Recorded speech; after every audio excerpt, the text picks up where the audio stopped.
এই যে এটার মধ্যে কিছু মেথি গাছ দিয়েছিলাম গ্রো ব্যাগটায়, 9x9 গ্রো ব্যাগ। এর মধ্যে কিছু মেথি গাছ দিয়েছিলাম, সব হয়নি, তবে কয়েকটা হয়েছে। আর এইটা থেকে তো অনেক, এই টমেটো গাছটা থেকে আমি অনেক টমেটো হারভেস্ট করেছি, আবার নতুন করে ফুল এসছে। এই ফুল থেকে আবার টমেটো হবে।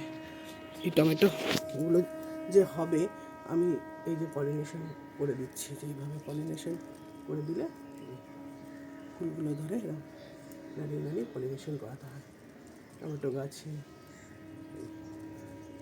বুঝেছেন? আর এখানেও কতগুলো এই যে টমেটো গাছ, মেথি গাছ সব দিয়েছি।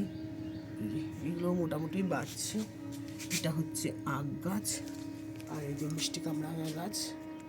মিষ্টি কামরাঙা গাছটা দারুণ, কিন্তু এখনও ফল আসেনি। এখানে একটা পেঁপে গাছ আছে, এই পেঁপে গাছটা থেকে একটা পাকা পেঁপে তুলেছি, আর কাঁচা পেঁপে না হয়েছে, আর একটা পেঁপে রয়েছে, ওটা কী জানি না, পরে পাতাগুলো তো মুড়ে মুড়ে যাচ্ছে, জানি না কী হবে। আর এখানে একটা নিম গাছ আছে।